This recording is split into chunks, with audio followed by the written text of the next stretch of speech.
odds are you sometimes feel like you're swimming in molasses. Your strokes are good, with power in them, but you're just not moving forward as fast as you'd like. You look at your to-do list at the end of the day, and too many items aren't yet scratched off and will lengthen tomorrow's list. Quite possibly then, you berate yourself for this and wish you were more organized. You doggedly resolve to do better.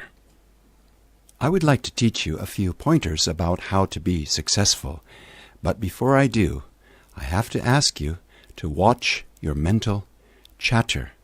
Be careful that you don't label things as bad and that you don't condemn yourself. Remember, Rome wasn't built in a day, and hardly anything can be enjoyed in a hurry. I think success, first of all, is knowing my purpose in life.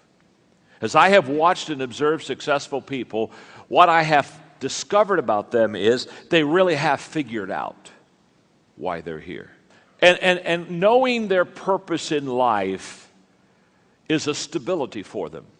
So that when everyone else is rocking and rolling and things are a little unsteady and people are kind of leaving the ship and people are kind of abandoning their causes, these people, they hold steady right throughout the storm because they have a true North Star. They truly are focused. It becomes an anchor in their life that just holds them steady. And the anchor is a confidence based upon a knowledge of purpose.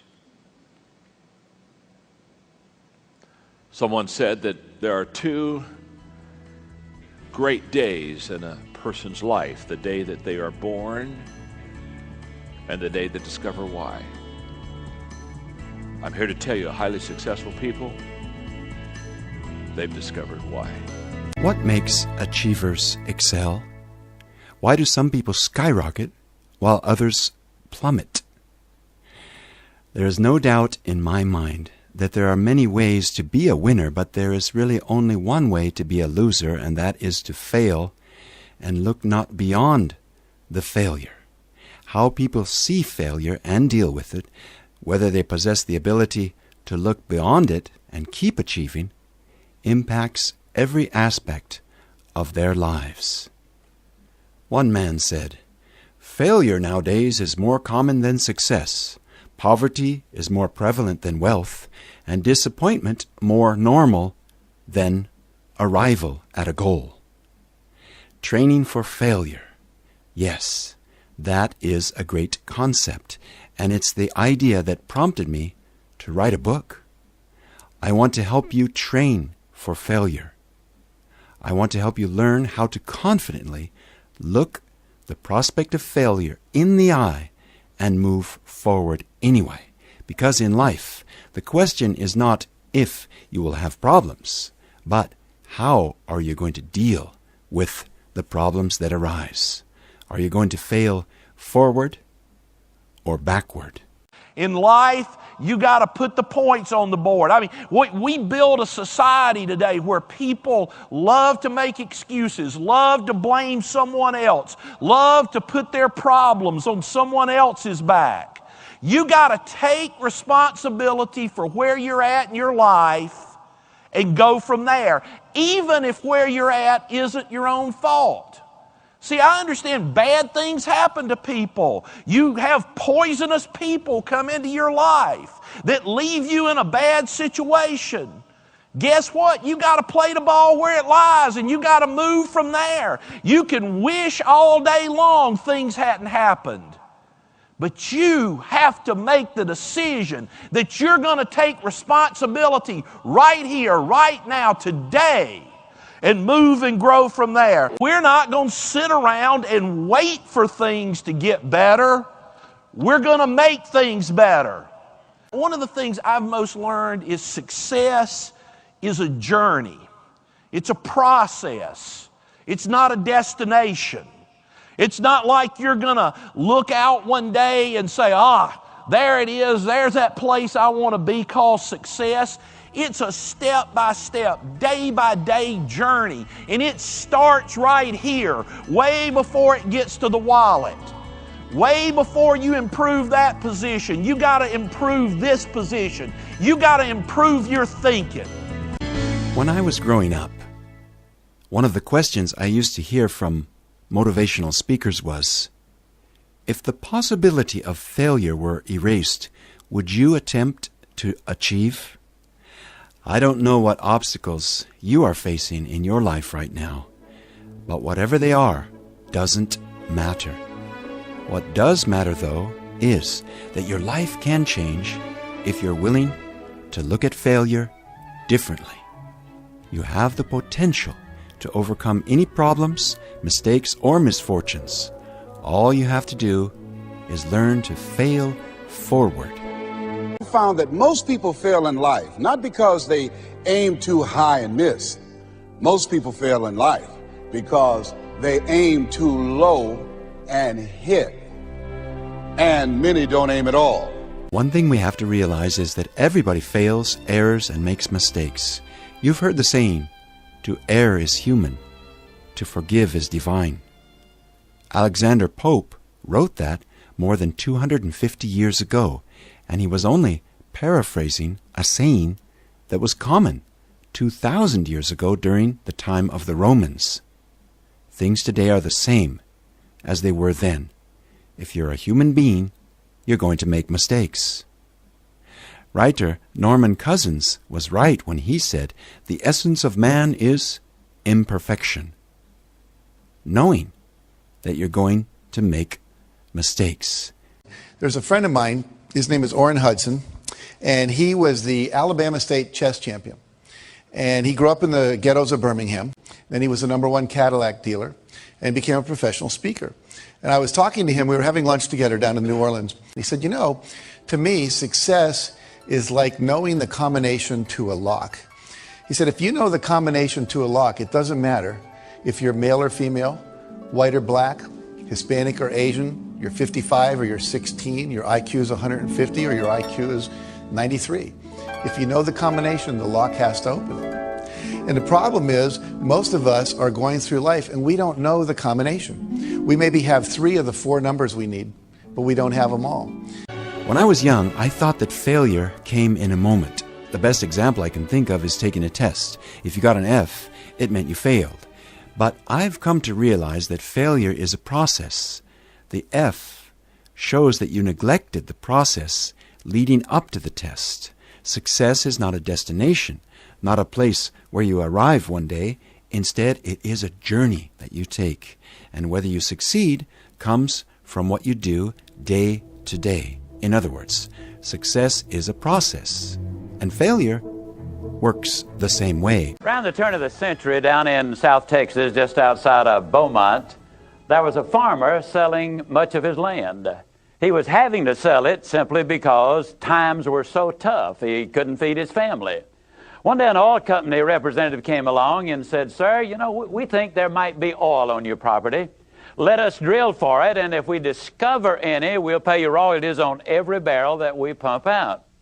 When this oil well came in, it literally obliterated the derrick, and before they could cap it, over 100,000 barrels of oil had flowed out.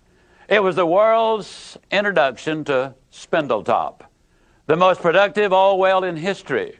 3 oil companies came out of that field. The man became an instant millionaire. Or did he? The reality is he'd been a multi-millionaire ever since he had acquired the property. But until they drilled for the oil, discovered it, brought it to the surface, and took it to the marketplace, it really had no value. I found a lot of people pretty much that way. They've got an awful lot underneath the surface, but until they bring it out and take it to the marketplace, they will never realize even a minute fraction of the benefits that they could bring themselves, their families, their friends, their community, and everyone else. People tend to think that failure is the #1 enemy. It's not. Most people try to avoid failure like the plague. They're afraid of it. But it takes adversity to create success. NBA coach Rick Pitano states it even more strongly. Failure is good, he says.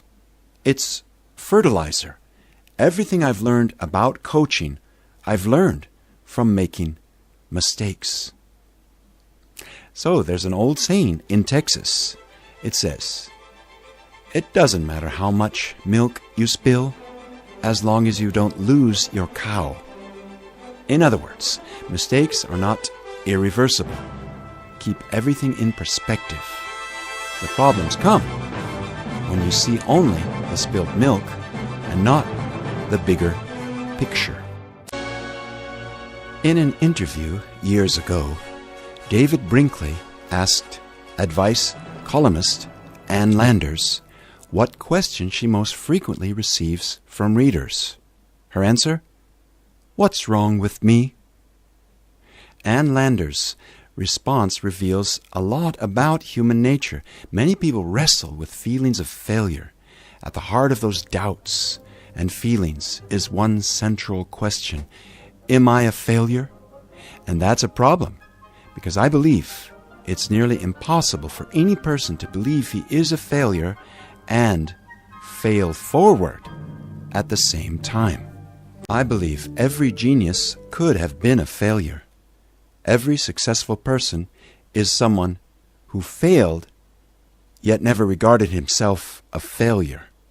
For example, Wolfgang Mozart, one of the geniuses of musical composition, was told by the king, Emperor Ferdinand, that his opera, The Marriage of Figaro, was far too noisy and contained far too many notes.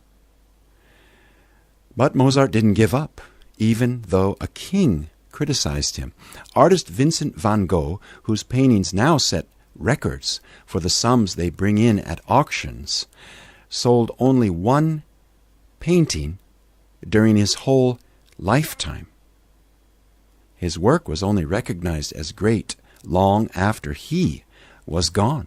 And Albert Einstein, the greatest thinker of our time, was told by a Munich schoolmaster that he would never amount to much.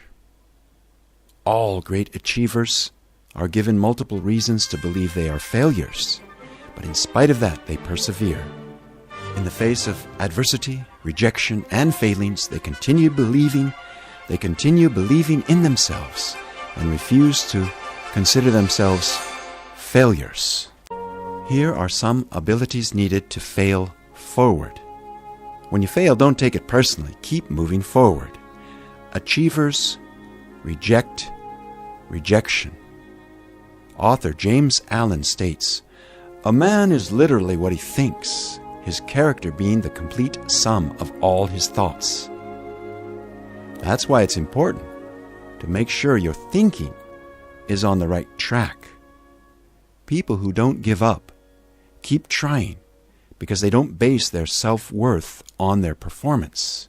Instead, they have an internally based self-image.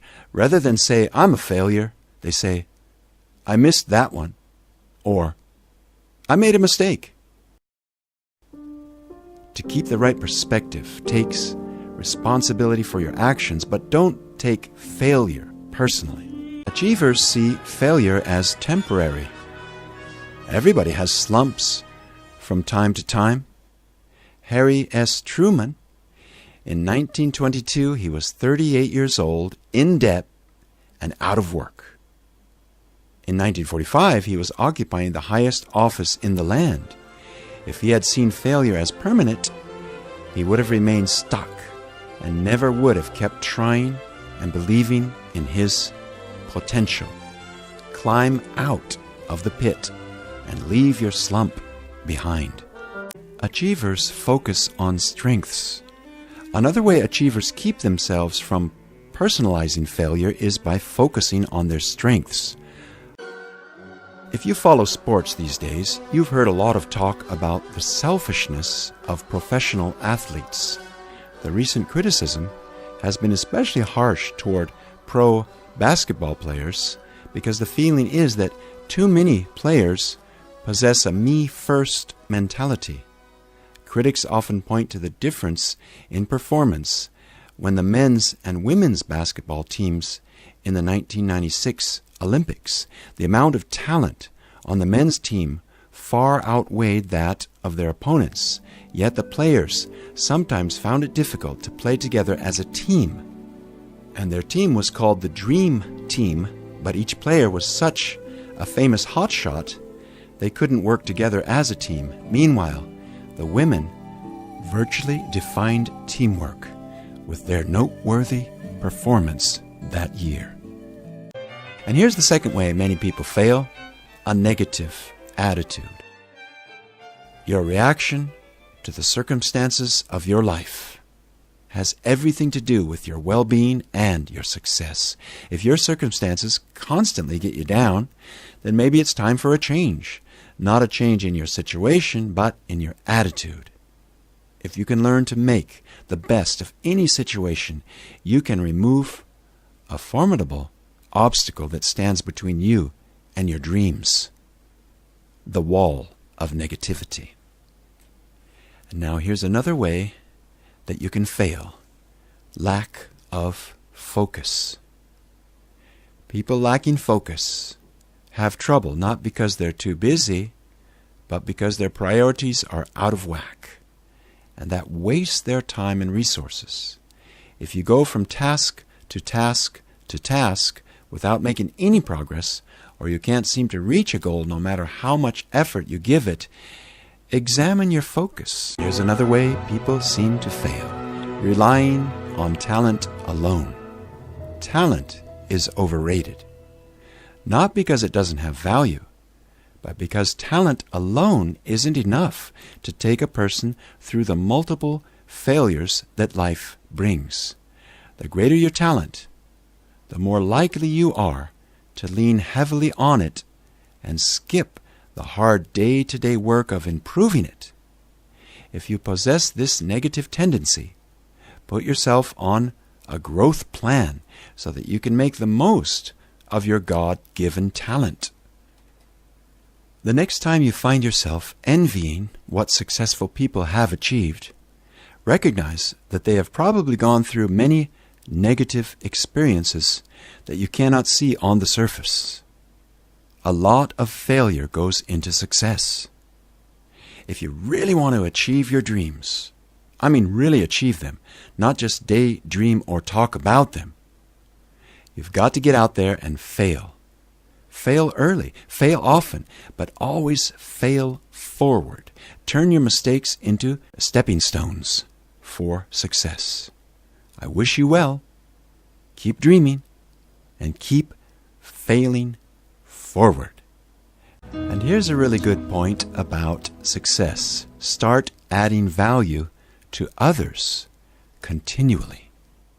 When people think about you, do they say to themselves, "My life is better because of that person," or "My life is worse"? Their response probably answers the question of whether you are adding value to their life. To succeed personally, you must try to help others. That's why my good friend Zig Ziglar says, "You can get everything in life you want if you help enough other people get what they want." How do you do that? How can you turn your focus from yourself and start adding value to others? You can do it by these next 3 points. Number 1, putting others first in your thinking. When you meet people, is your first thought about what they'll think of you or how you can make them feel to be more comfortable? At work, do you try to make your coworkers or employees look good? Or are you more concerned about making sure that you receive your share of the credit? When you interact with family members, whose best interests do you have in mind? Your answers show where your heart is at. To add value to others, you need to start putting others ahead of yourself in your mind and heart. If you can do it there, you will be able to put them first in your actions also. Now here's the second point: finding out what others need. How can anyone add value to others if he doesn't know what they care about? Listen to people. Ask them what matters to them and observe them. If you can discover how people spend their time and money, you'll know what they value. And when you know people's values, you can add value to them. And here's the third way to learn how to put others first. Meeting that need with excellence and generosity. The final step requires concrete action. Once you know what matters to people, do your best to meet their needs with excellence and generosity. Offer your best with no thought toward what you might receive in return. Dismissed from drama school with a note that read, "Wasting her time. She's too shy to put her best foot forward." Lucille Ball. Turned down by the Decca recording company who said, "We don't like their sound and guitar music is on the way out." The Beatles. A failed soldier, farmer, and real estate agent. At 38 years old, he went to work for his father as a handyman. Ulysses S. Grant. Cut from the high school basketball team, he went home, locked himself in his room, and cried. Michael Jordan. A teacher told him he was too stupid to learn anything, and he should go into a field where he might succeed by virtue of his pleasant personality. Thomas Edison. Fired from a newspaper because he lacked imagination and had no original ideas. Walt Disney. His fiancée died. He failed in business twice. He had a nervous breakdown, and he was defeated in 8 elections. Abraham Lincoln. If you've never failed, you've never lived.